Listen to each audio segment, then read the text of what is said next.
روایت یاد رکھیے کہ آپ نے فرمایا اس طرح سے اس روایت کے الفاظ ہے کہ جو شخص 15 شعبان کا قیام کرے مطلب رات کا اور دن میں روزہ رکھے تو اس شخص کے پچھلے 60 سال کے اور اگلے 60 سال کے گناہ معاف ہو جاتے ہیں.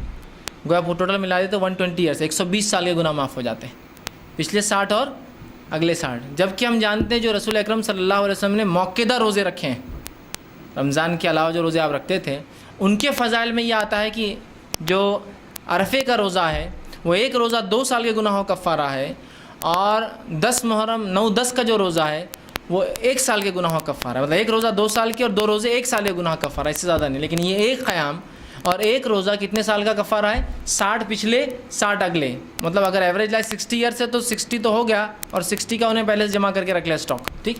اور 2-4 راتیں مل گئی تو پھر تو اس کی کوئی کیا ہی لینے دینے ہیں نا. 120 سال 120 سال 120 سال.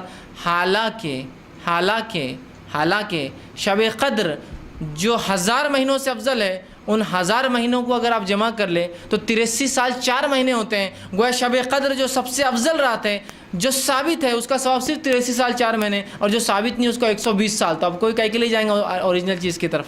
ڈپلیکیٹ زیادہ فنکشن دے رہی ہے، کم کاسٹ میں آ رہی ہے، سستی. وہ 5 ڈھونڈو تو 83 سال، یہ ایک پالو تو 120 سال ہے نا. تو میں نے اس لیے کہا کہ اگر آپ کو یہ چیز بری لگتی ہے کہ بھائی ہم یہ رات مناتے ہیں، آپ اس کو غلط بول رہے ہیں، تو ہمیں اس لیے برا لگتا ہے کہ آپ ایک حقیقی چیز اور اصل چیز کو چھوڑتے ہیں غلط چیز کے لیے، ایک صحیح حدیث کو چھوڑتے ہیں ایک موضوع روایت کے لیے. یہ سب سے بڑا مسئلہ ہے. اور اپنی غلط چیز کو ثابت کرنے کے اللہ کتاب کا بھی استعمال کرتے غلط، اور رسول اللہ کی حدیث کا کرتے استعمال غلط. ہر رات کی تعلق سے جو حدیث آ رہی ہے بس اس کو ڈال دیا ٹوکری کے اندر کی شب برات کی. ارے ایک بار تو نام بتاؤ شب برات کا حدیث کے اندر، تو مان لے پھر شب برات کی بات ہے. بہرحال آگے آئیے.